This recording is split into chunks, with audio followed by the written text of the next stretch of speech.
ergodic curves were analyzed by 5 algorithms calculating the Hurst coefficient. The Hurst exponent, or coefficient h, is a measure of long-term memory of data series, such as time series, or as in this study, a series of numerical values representing intensity as a function of the length of the histological image. This exponent is related to the fractal dimension d through the equation d equal 2 minus h.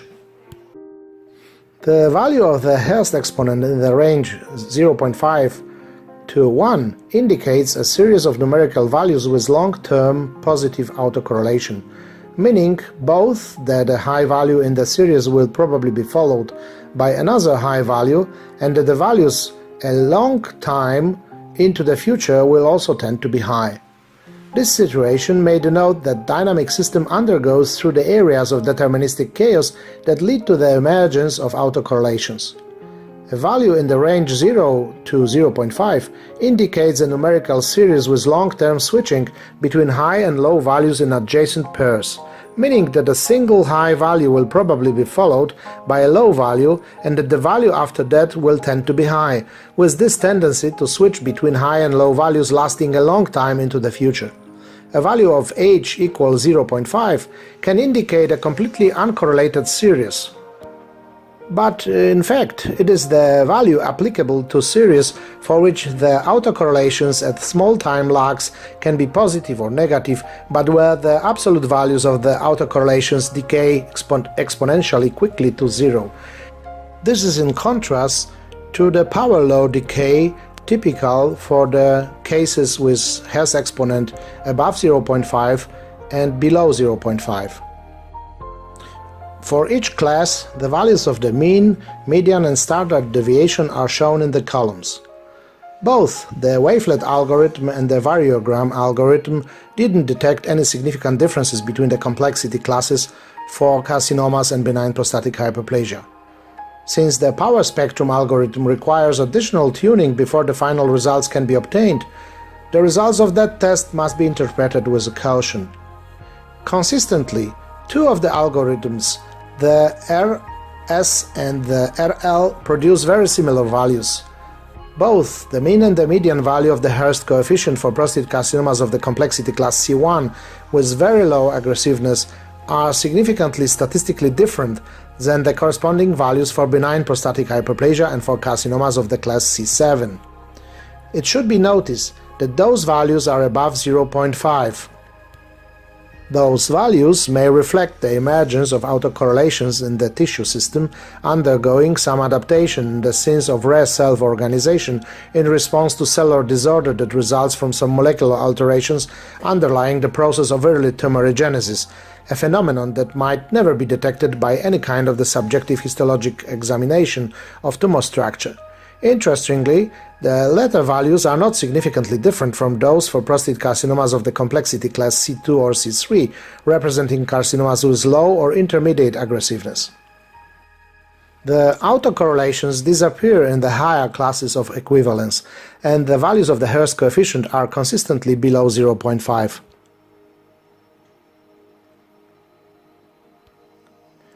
A dynamical system such as the Chewing circuit with a single nonlinear resistor or the mitochondrial electron transport chain described by 10 differential equations change the dimension of the space in which those processes occur.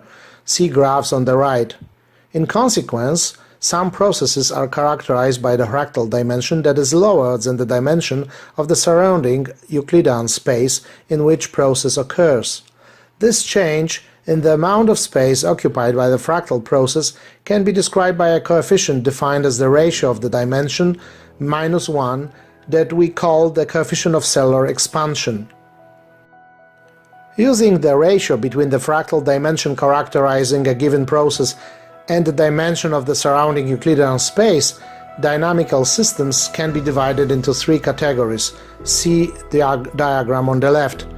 That is, into the category of non-interactive systems with the coefficient equals 0, interactive systems with connectivity and collectivity with the coefficient lower than 0, and a special class of interactive systems with connectivity and fractal memory with the coefficient greater than 0, such as cells grown first as aggregates in suspension and then forced to continue to grow on a surface covered by a nourishing solution. This cellular system keeps for some time memory of events that occurred during growth in suspension. If you consider two rectangles shown on the slide, ACDF and BCEF, with the provided values of side lengths, see red intervals, it comes out that both rectangles are the golden one. That is, the ratios of the sides of both rectangles correspond to the value of the Fibonacci constant, what is described by the classical proportions and well-known equations summarized on that slide. It follows that the corresponding value of the coefficient of cellular expansion for the golden growth and golden self-organization of cells within a tissue is minus 0.382. If we imagine that the space modification by the growing dynamic cellular system and the corresponding spatial fractal dimension can be depicted as a rectangle with one side equal the integer Euclidean dimension w, and the other side equal the value of the spatial fractal dimension b, then for the growth on the surface we get a function f of x equal x to the power of 2 minus x minus 1, where x equals the ratio w over b. And for the three-dimensional space, more typical for growth, function g of x equal x to the power of 3 minus x to the power of 2 minus x minus 1. Using the fixed point method and the Heron algorithm, we demonstrate that the function f of x has two solutions, phi and minus 1 over phi. See diagram A. Furthermore, there are two stationary points shown on the diagram B. One of those points, minus 1 over phi, is unstable. The second one, phi, is a stable stationary point, what demonstrates diagram C. In conclusion, self-organization of epithelial cells into the tissue structures of the higher order, such as glands, is possible as long as the ratio of the Euclidean dimension to the global spatial fractal dimension reaches the value of the Fibonacci constant, or, in the case of three-dimensional space, the Fibonacci constant equal 1.83.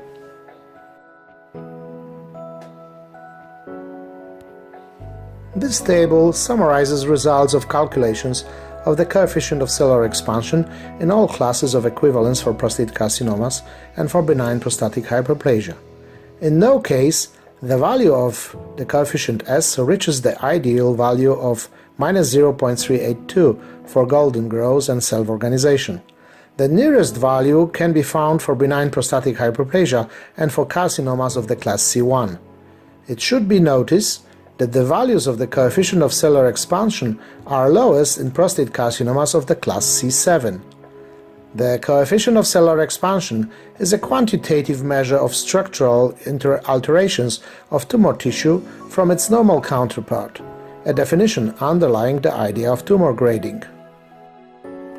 It can also be seen that metastasis rate increases beginning from carcinomas of the class C3, what means that metastasizing occurs early in the natural history of the disease at relatively low complexity of internal tumor structure.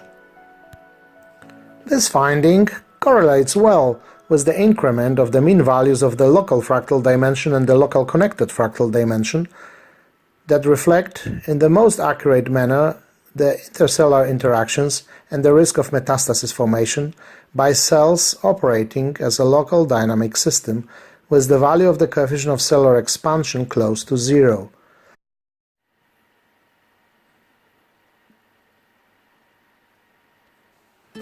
Tumors that possess no glandular structure, just infiltrating cancer cells, are highly aggressive in the spatial expansion and have the highest rate of metastasis formation. The hypothesis is therefore that as long as cancer cells interact with each other within a primary tumor and are physically bound in well-developed glands, those prostate carcinomas have no or low metastatic potential.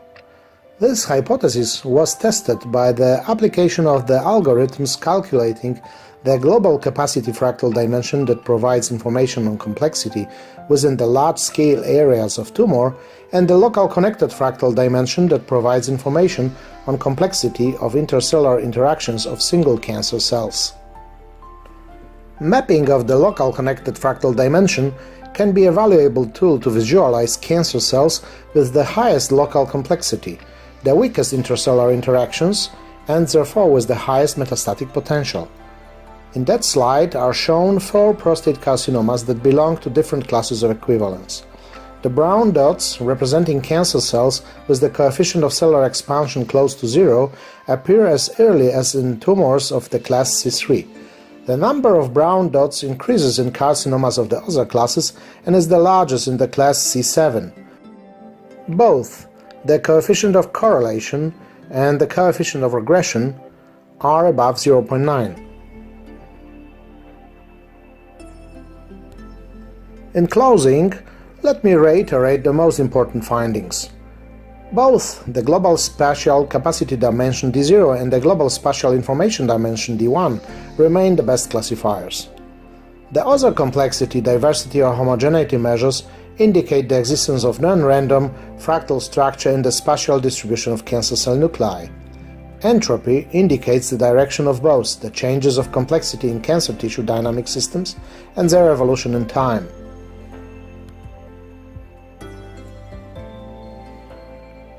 The coefficient of cellular expansion is a novel quantitative measure of tumor aggressiveness.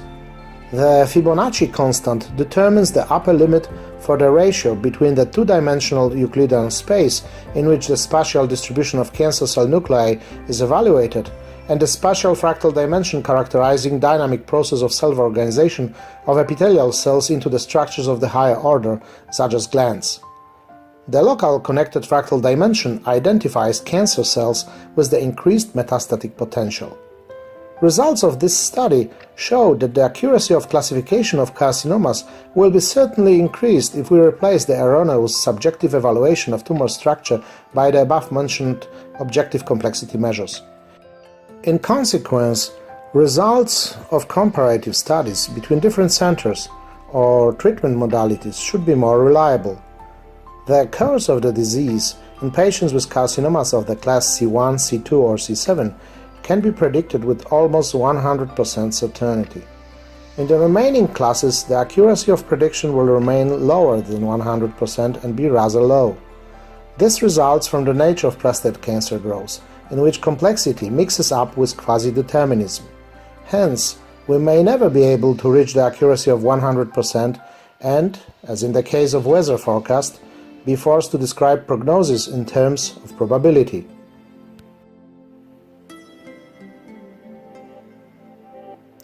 On that slide are shown again the quantitative criteria for the identification of low complexity, low aggressive or high complexity, high aggressive prostate carcinomas. Those criteria are based on the complexity, diversity and homogeneity measures and can be used as a frame of reference in larger clinical and pathological studies to identify carcinomas with low or high aggressiveness.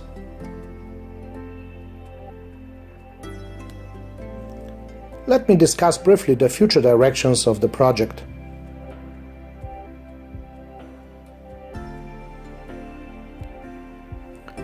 Its main goal remains unchanged: to replace the pseudo-scientific subjective system of the evaluation of tumor aggressiveness.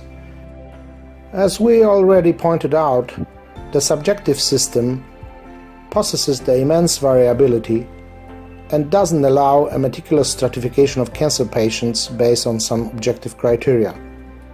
Since classical prostate biopsy provides compressed tissue material that usually doesn't reflect structure of primary tumor, biopsy should be preceded by the examination of the suspected areas of prostate with laser confocal microscopy. Images of the suspected areas could be obtained and analyzed by the software calculating the values of complexity and diversity measures described in the current report. The preoperative evaluation of tumor aggressiveness could be improved in that way. This procedure will change the style of work of pathologists. There will be a lot of work for them and a lot of fun.